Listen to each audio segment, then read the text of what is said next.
The transport ship shuddered as it dropped out of hyperspace. Through the small windows, dozens of alien cadets pressed their faces against the glass to see their new home. Proxima Station hung in space like a massive metal flower, its arms stretching out in all directions.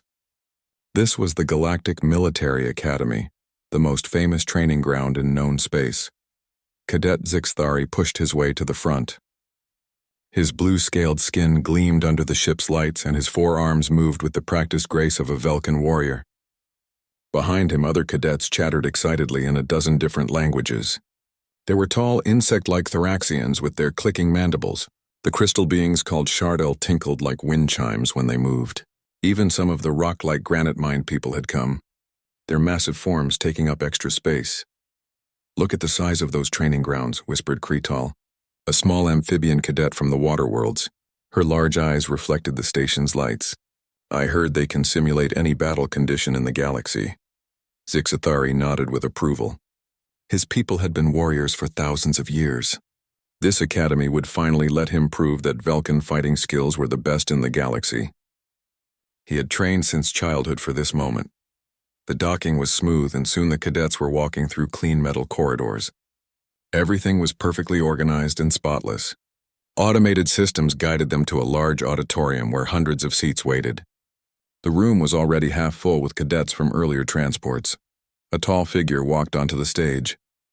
Commander Veltar was a Zentorian, one of the gray-skinned people known for their tactical genius. Scars covered the left side of his face, and he moved with the careful steps of someone who had seen real combat. The room fell silent immediately. "Welcome to the Galactic Military Academy," Commander Veltar said. His voice carried easily through the room without amplification. "You are here because you are the best your worlds have to offer. But being the best at home means nothing here. Here you will learn to fight alongside species you have never met, using tactics you have never imagined." The commander activated a holographic display behind him. Images of famous battles flickered in the air, showing fleets of ships and ground forces in action. "You will study the greatest military minds in galactic history. You will learn from the victories and defeats of every major species. You will understand why the Krex Empire fell, how the Thoraxian hives achieved perfect coordination, and what made the Zentorian Fleet Command so effective." Zixthari leaned forward in his seat. This was exactly what he had hoped to hear. "However," Commander Veltar continued, and his voice became much more serious, "there are certain absolute rules in this academy. The most important rule concerns humans and anything related to their civilization." A new hologram appeared showing a list of restrictions. The text was in the common trade language that all spacefaring species used. Human technology, tactics, personnel, and cultural materials are completely forbidden within Academy grounds, the commander read.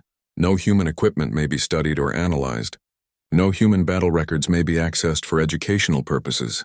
No human instructors, guest speakers, or consultants are permitted. Human strategic and tactical methods are not to be discussed in any course. Confused murmurs rippled through the auditorium. Zixthari frowned and looked around at his fellow cadets. Many of them seemed just as puzzled as he felt. A Thoraxian cadet raised one of her forearms. "Sir, why are humans specifically banned? Are they enemies of the Academy?" Commander Veltar's expression became uncomfortable. "Humans are not enemies. They are simply not compatible with standard military education. The ban is for the safety and effectiveness of all students." "But sir," called out a crystalline Shardel cadet, their voice ringing like a bell. "Humans are supposed to be one of the newer species in the galaxy. Surely their primitive methods could not interfere with advanced training." Several cadets chuckled quietly at this. Humans were indeed one of the youngest spacefaring civilizations. Most species had been traveling between stars for thousands of years, while humans had only recently developed faster-than-light travel. The commander's face grew stern. "The restrictions are absolute and not open for discussion. Any cadet found violating these rules will be immediately expelled from the academy. There are no exceptions." After the orientation, the cadets were given time to settle into their dormitories. The living areas were designed to accommodate many different species, with adjustable gravity, atmosphere, and temperature controls. Zixthari found himself sharing a common area with 5 other cadets from different worlds. As they unpacked their belongings, the conversation naturally turned to the strange human ban. "I do not understand why they would ban such a weak species. said Thokran, a massive granite mind whose voice sounded like grinding stone. My people's historical records show humans have only been in space for a few hundred years. They should be learning from us, not the other way around. Kretal bobbed her head in agreement. On my world, we heard stories about humans being very emotional and unpredictable. Maybe the Academy thinks their chaotic nature would disrupt proper military discipline. That makes sense, Zixthari said, flexing his forearms as he arranged his combat gear. Velkan warriors have trained for millennia to achieve perfect control and precision. Emotional, primitive species could indeed interfere with such training. A group of Thoraxian cadets had gathered nearby, their antennae twitching as they communicated in their rapid, clicking language. One of them, designated as their speaker, turned to the others. The hive mind agrees, the Thoraxian said. Humans are probably too undisciplined to understand proper military coordination. Their individual focused thinking would conflict with true tactical harmony. As the days passed and regular classes began, the cadets excelled in their studies. They learned about fleet movements, ground combat techniques, and the art of multi-species cooperation. Their instructors were all experienced veterans who had served in various conflicts across the galaxy. But the human band remained a source of amusement and curiosity. During mealtimes and study breaks, cadets would often joke about what humans might be like. I heard they are so physically weak that they need mechanical suits just to move around, Kretal said one evening as they ate dinner in the common dining hall. Perhaps they are so technologically backward that they still use chemical explosives instead of energy. Weapons, suggested a Shardel cadet, their crystal body reflecting the dining hall lights in rainbow patterns. Zixithari laughed, a sound like a pleasant hiss through his Velkan throat. My personal theory is that humans are so mentally inferior that they accidentally activate their own weapon systems. The Academy probably banned them to prevent accidental destruction of the station. The jokes became more elaborate over time. Cadets would create silly scenarios during tactical exercises, imagining human forces that defeated themselves through incompetence. They pictured human soldiers getting lost on their way to battle, or human ships that exploded when their crews tried to turn them on. Even the typically serious granite-mind cadets began participating in the humor. Thokran suggested that humans might be so clumsy that they would fall off planets if not careful. However, not everyone found the jokes funny. Some of the instructors would leave the room when cadets started making fun of humans. Others would change the subject quickly or cancel training exercises if the human jokes went too far. Commander Veltar seemed particularly bothered by the mockery.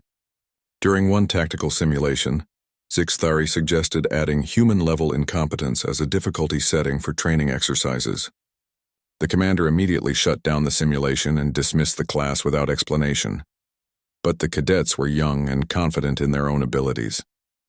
They assumed the instructors were just being overly cautious about offending a minor species. After all, what could possibly be dangerous about learning from such obvious failures? None of them realized that their instructors' discomfort came from knowledge rather than caution. None of them understood that the ban existed not to protect humans but to protect everyone else. The truth would have to wait for another day.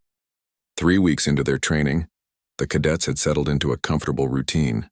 Morning exercises tested their physical abilities across different gravity settings. Afternoon classes covered military history, tactical theory, and interspecies cooperation. Evening study sessions helped them prepare for increasingly difficult examinations. Zixithari was excelling in all his courses, particularly combat simulation and strategic planning. His Velkan heritage gave him natural advantages in fighting scenarios, while his quick mind grasped complex tactical concepts easily. But like many of his fellow cadets, he found himself thinking more and more about the mysterious human ban. During a break between classes, Zixthari gathered his usual group in their common area. Kretal was reviewing holographic star charts while Thokran slowly polished a piece of ceremonial stone armor. The Thoraxian cadets buzzed quietly among themselves, and 2 Shardel beings reflected light patterns off each other in what passed for conversation among their kind. Has anyone else noticed how the instructors act when we mention humans? Zixthari asked, settling his forearms comfortably around his body. Kretal looked up from her charts, her large eyes blinking slowly. Commander Veltar practically ran from the room yesterday when I asked about human fleet tactics in my history class. The hive mind has observed similar behavior, clicked the Thoraxian speaker. Instructor Kuxnell terminated our strategic planning exercise when we suggested studying human failures as examples of what not to do. Thokran's gravelly voice rumbled through the room. Perhaps the humans are allies of the Academy administration. The instructors may wish to avoid insulting them. But that does not explain the complete ban. One of the Shardell cadets chimed, their voice like crystal bells. If humans were simply weak allies, surely we could study their methods to understand how to help them improve. Zixathari stood and began pacing, a habit he had developed when thinking through complex problems. I have been researching the Academy's history in the public databases. The human prohibition protocols were established exactly 57 years ago. Before that date, there is no mention of any restrictions on studying human civilization. What happened 57 years ago? Cretel asked, her amphibian features showing intense curiosity. That is what I cannot discover, Zixathari replied with frustration. The records from that time period are heavily restricted. I can find references to something called the Galactic War ending around that time, but all details are classified far above our access level. Over the following days, the cadets began paying closer attention to their instructors' reactions.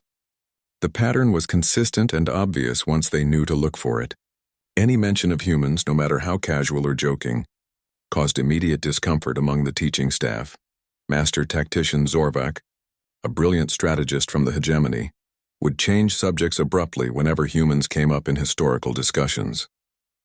Professor Yilmoth, who taught advanced weapons theory, actually left her classroom once when a student asked about human military technology. The reactions only made the cadets more curious and more convinced that humans must be embarrassingly incompetent, allies that the Academy was trying to protect from mockery. I have developed a new theory, Zixathari announced during one of their evening gatherings. Humans must be so pathetically weak that even discussing their failures might hurt their feelings.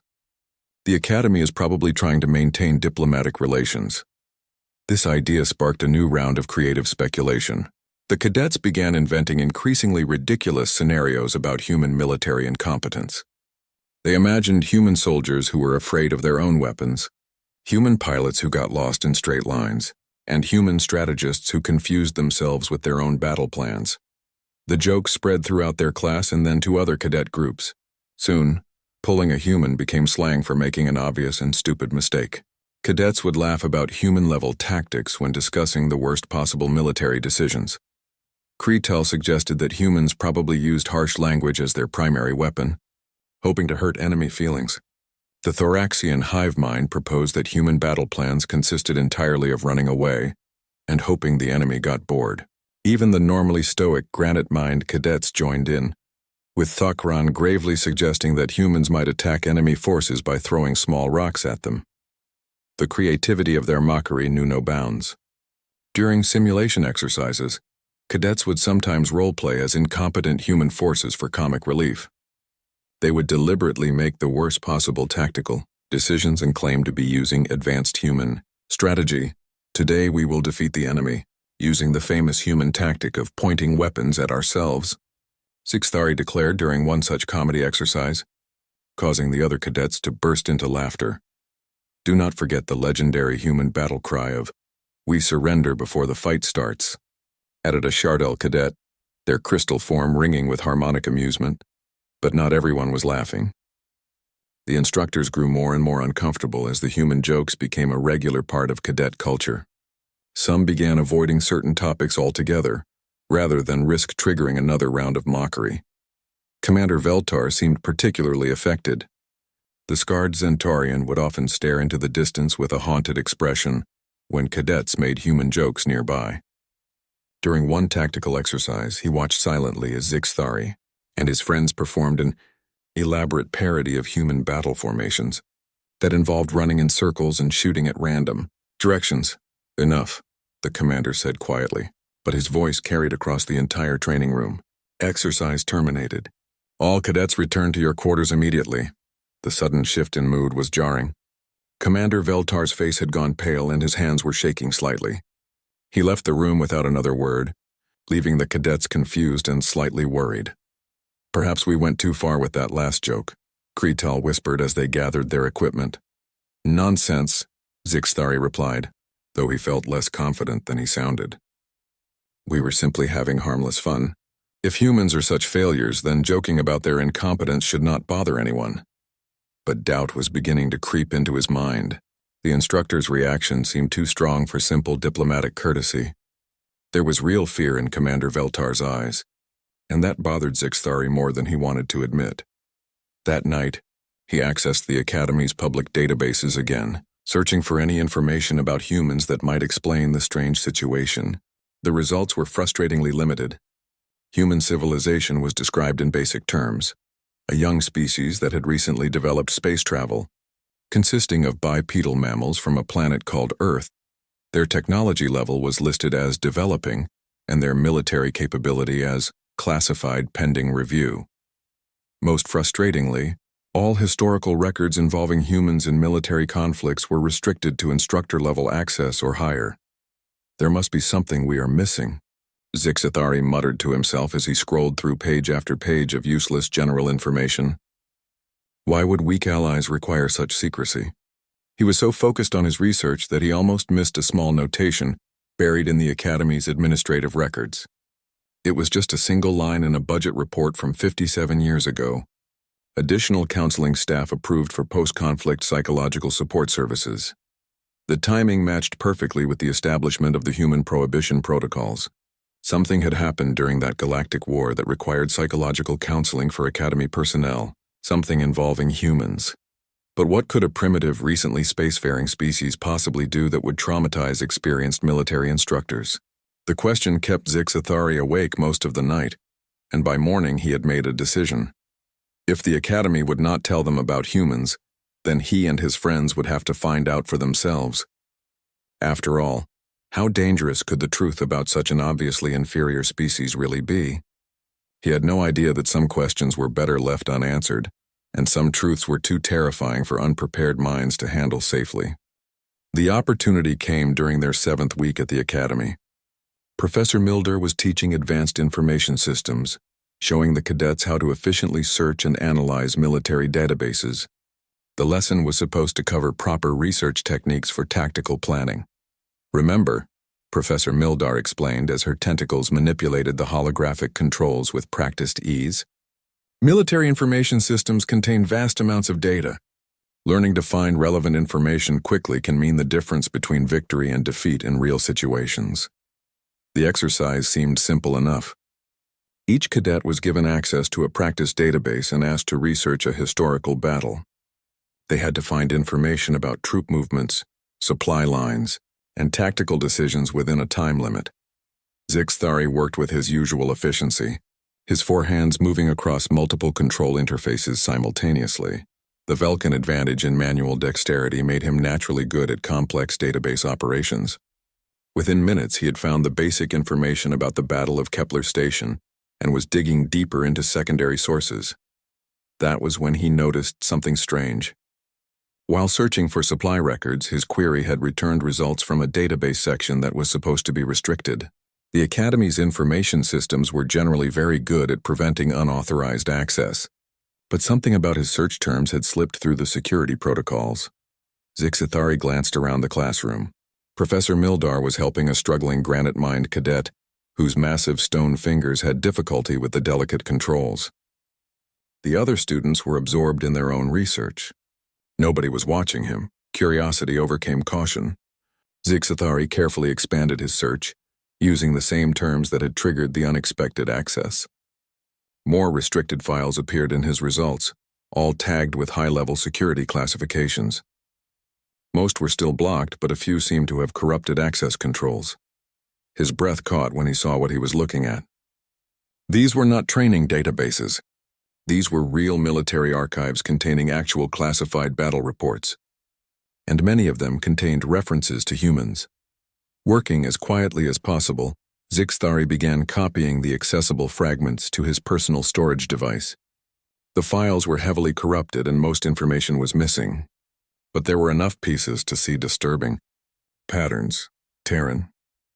Task Force achieved complete victory despite 50-1 numerical disadvantage. Recommend immediate psychological evaluation for all surviving crash. Commanders, human, Tactical approach defies conventional analysis. Request xenopsychology consultation. Entire hegemony fleet withdrew after 7.3 minutes of engagement with single human vessel. The fragments made no sense. These reports described humans as devastatingly effective in combat, not the bumbling primitives the cadets had been imagining. But the dates were wrong too. According to official records, humans had only developed space travel recently, but some of these battle reports were decades old. Cadet Zixthari, how is your research progressing? Professor Mildar's voice made him jump. Her yellow eyes were studying his screen with interest. Very well, Professor, he replied, quickly closing the restricted files and returning to his assigned research. I am finding excellent information about supply chain logistics. The professor's expression suggested she did not entirely believe him, but she moved on to check other students. Zixthari forced himself to focus on the training exercise, but his mind was racing with questions about what he had discovered. After class, he immediately sought out his closest friends. They gathered in an empty study room where they could speak privately. Zixthari activated a privacy screen and then shared what he had found. This cannot be correct, Kretal said after reviewing the file fragments. Her large eyes were wide with confusion.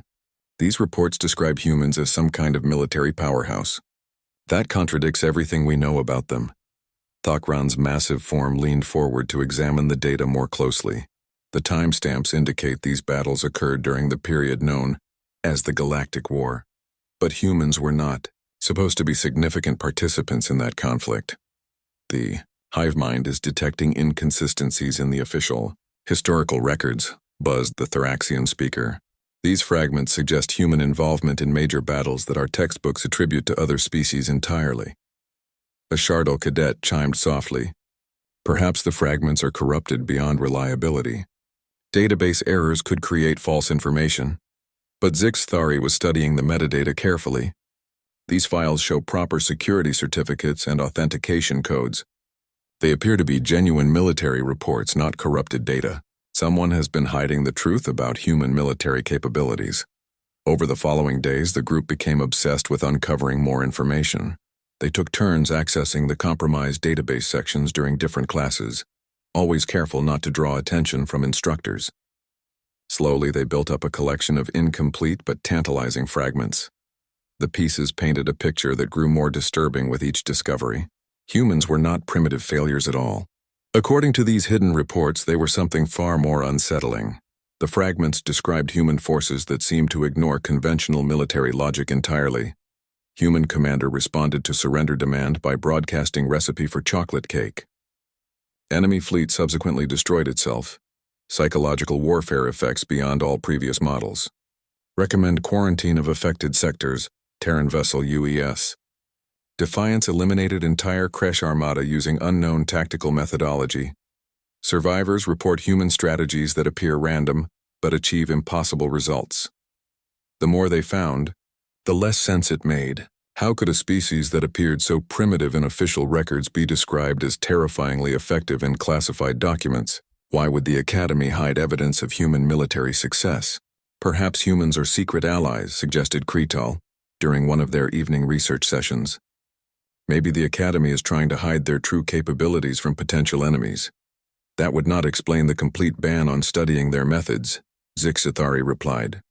If humans were powerful allies, surely we would want to learn from their success. Thakran's gravelly voice carried a note of concern. The psychological evaluation recommendations appear in many of these fragments. Combat with humans seems to require mental health treatment for survivors. The hive mind finds this data pattern extremely disturbing. The Thoraxian clicked rapidly. No other species generates such consistent requirements for psychological support among combat veterans. As their collection of fragments grew, Zixthari began to notice something else. The security breach that had given them access was not random. The database corruption seemed to be getting worse over time, as if something was systematically degrading the classification systems. I believe someone else is trying to access these files, he told his friends. The security failures are expanding in patterns that suggest deliberate hacking rather than random corruption. The implications were frightening. If someone was actively working to expose the hidden information about humans, it meant their own research might be detected. but it also meant they were not the only ones who wanted to know the truth. "We should report this to the instructors," Kretal said nervously. "If someone is illegally accessing classified databases, the Academy security needs to know. And admit that we have been doing the same thing?" Sixthari pointed out. "We would be expelled immediately." The group fell silent, realizing they were trapped by their own curiosity. They had gone too far to back down now, but continuing forward might lead to consequences none of them were prepared to face. "There is another option," Sixthari said slowly. "The security degradation is accelerating. If we can access the core database before it is repaired, we might find complete files instead of fragments. Real answers instead of mysterious pieces." It was a dangerous proposal. Accessing classified databases without authorization was a serious crime throughout the galaxy. But they had already committed minor violations, and the chance to finally understand the truth about humans was too tempting to resist. "The hive mind agrees that knowledge is preferable to ignorance," the Thoraxian announced after a brief consultation with their network. "My people value truth above safety." Thokran rumbled in agreement. Even nervous Kretal nodded reluctantly. "I would rather know the truth and face the consequences than live with these questions forever." None of them realized that some truths were more dangerous than ignorance, and some questions were forbidden for very good reasons. They were young and confident and absolutely certain that whatever they found would justify their actions. Within hours, they would discover just how wrong it was possible to be. The security breach reached critical levels 3 days later. Whatever was causing the database corruption had accelerated dramatically, and entire classification systems were failing across the Academy's archives. Thari realized this might be their only chance to access the highest-level restricted files before security protocols were completely rebuilt. They waited until the deep night shift when most cadets were sleeping. The Academy operated on a 26-hour cycle to accommodate species from different worlds, and the period between 300 and 500 was traditionally quiet. Only essential systems remained fully active, with minimal staff monitoring the facilities. The group gathered in Computer Lab 7, one of the advanced research facilities that cadets used for complex tactical simulations. Sixthari's fingers moved quickly across the access controls, following pathways through the degraded security systems that would have been impossible just days earlier. "Are we certain about this?" Kretal whispered, her large eyes reflecting the blue glow of the computer displays.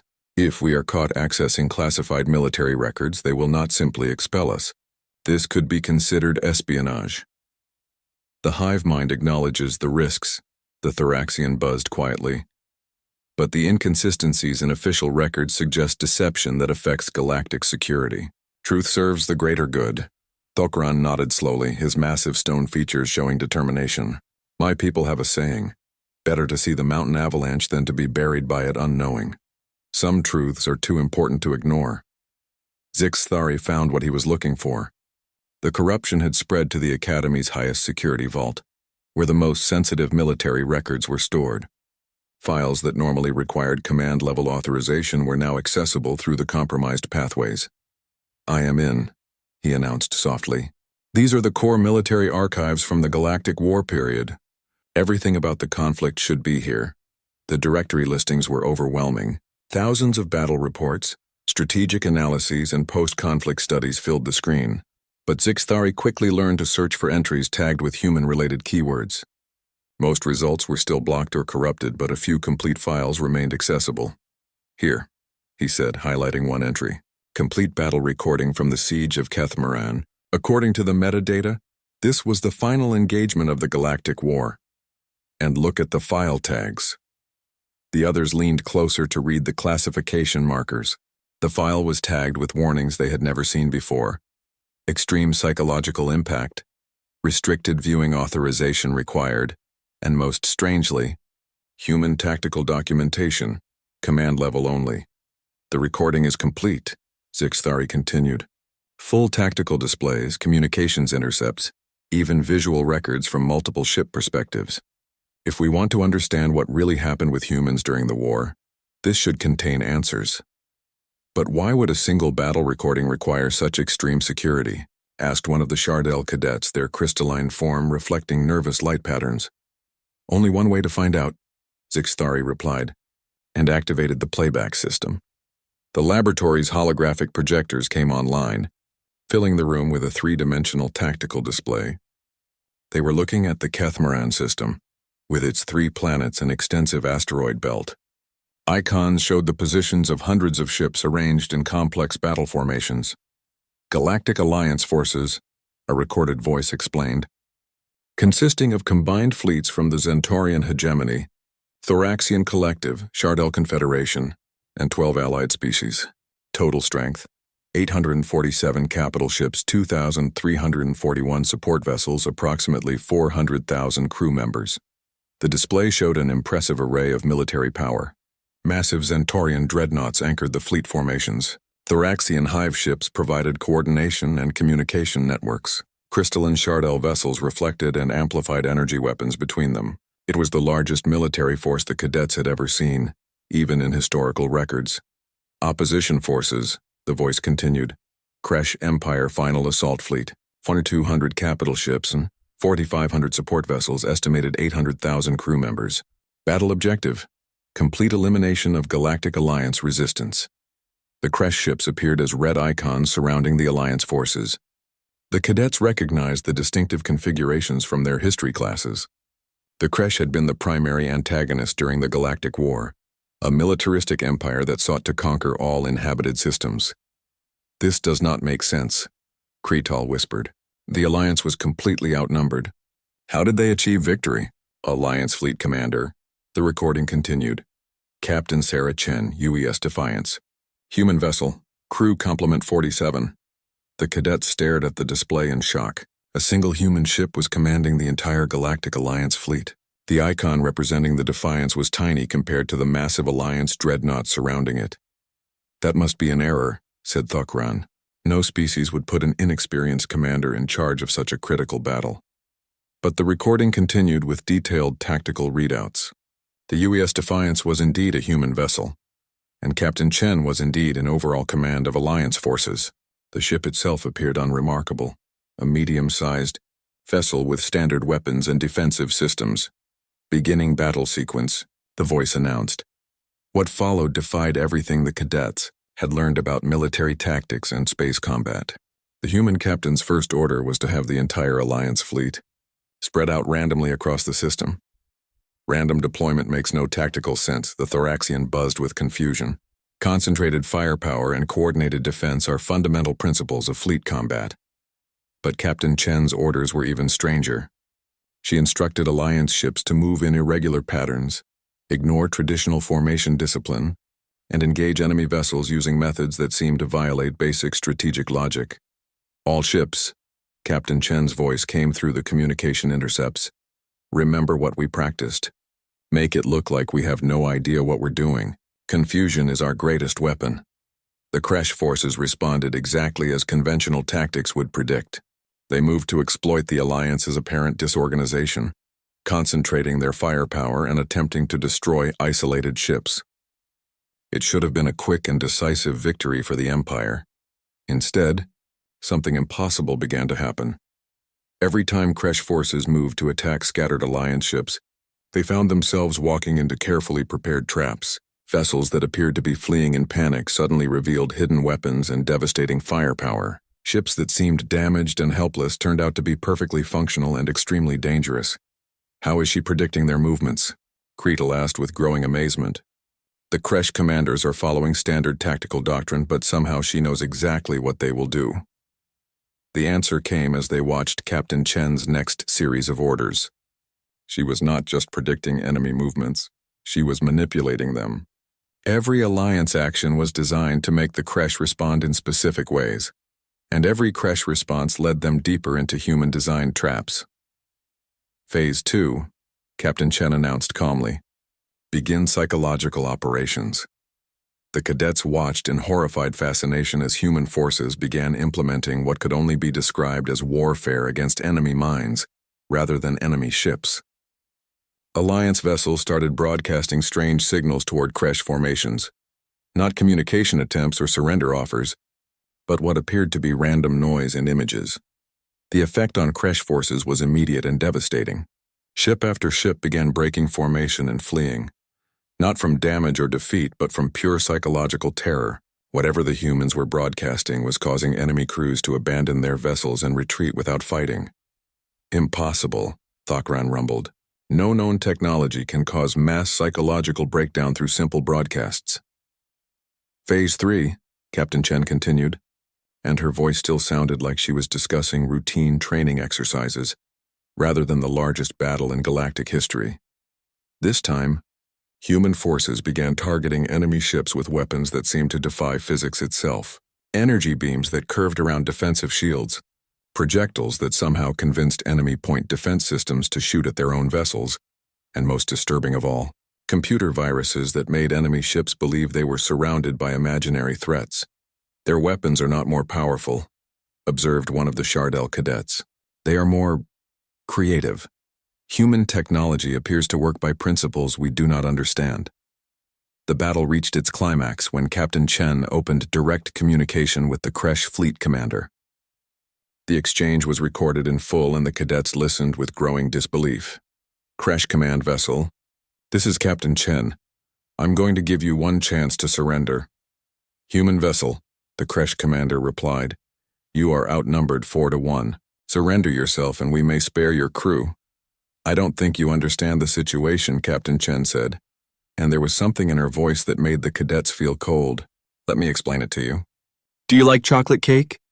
What followed was the most surreal 5 minutes in recorded military history. Captain Chen proceeded to broadcast a detailed recipe for chocolate cake to the entire Kresh fleet. The silence in the computer lab stretched for several long minutes. None of the cadets seemed able to process what they had just witnessed. Zixthari stared at the now empty holographic display, his forearms hanging limply at his sides. The recording had ended, but the implications of what they had seen were just beginning to sink in. That cannot have been real, Kretal whispered finally. Her large eyes were wide with something that might have been terror. No military force destroys itself because of a cake recipe. The recording must be corrupted or falsified. But even as she spoke, Kretal knew she was wrong. The recording had been too detailed, too consistent, and too well documented to be fake. Military archives did not contain elaborate hoaxes, especially not in the highest security vaults. The hive mind is experiencing severe cognitive dissonance, the Thoraxian announced, their antennae twitching with distress. The observed human tactics violate every principle of logical warfare that our species has developed over millennia. Thokran's massive stone form was completely motionless, which for his species indicated deep shock. When he finally spoke, his voice was quieter than usual. My people have records of the Galactic War. We believed the Kresh Empire was defeated by superior Zentorian tactics and Thoraxian coordination. There was no mention of humans playing any significant role, because nobody wanted to admit what really happened, said a new voice from the laboratory entrance. The cadets spun around to see Commander Veltar standing in the doorway. The scarred Zentorian officer looked older than usual, and his expression was a mixture of sadness and resignation. He walked slowly into the room, studying the computer displays and the shocked faces of the young students. Sir? Zixthari began, but the commander held up a hand for silence. I know what you have been doing, Commander Veltar said. The security breaches were not random. We have been monitoring your research activities for the past week.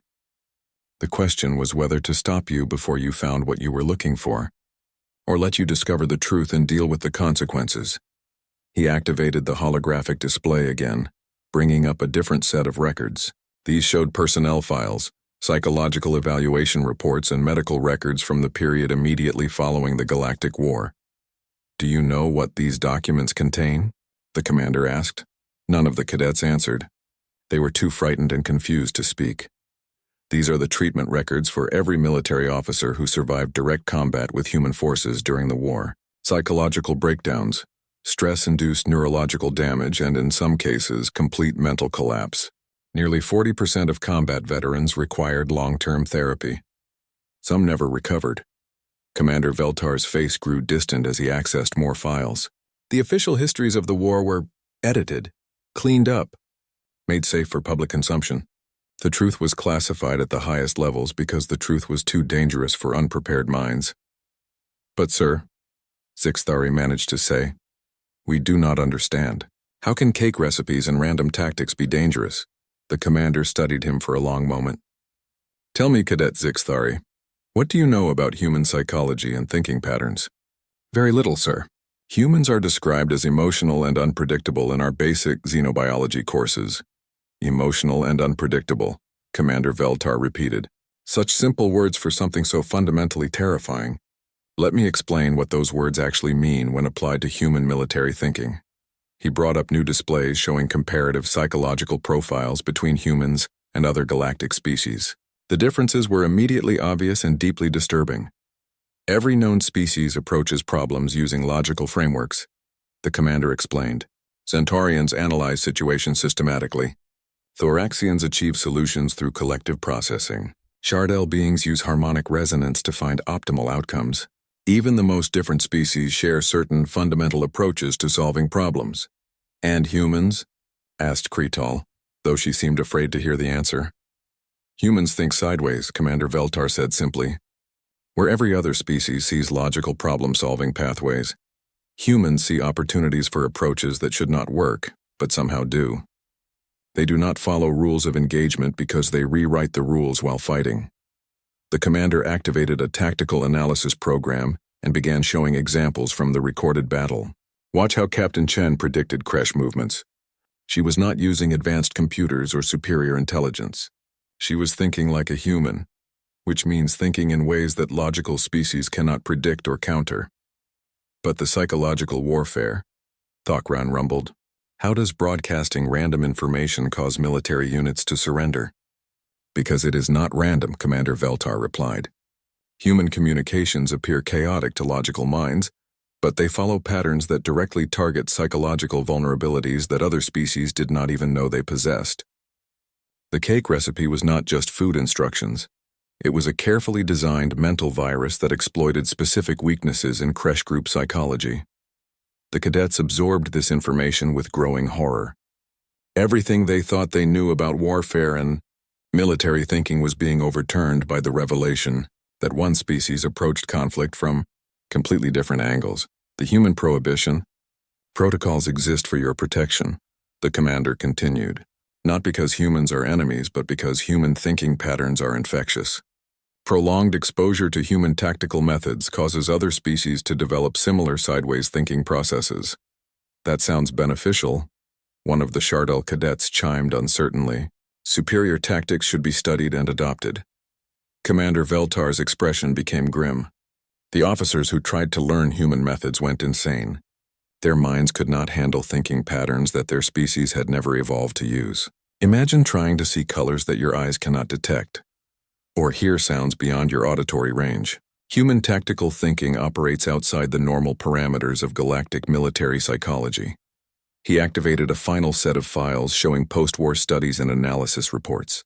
After the war ended, there were attempts to integrate human methods into standard military doctrine. Every attempt failed catastrophically.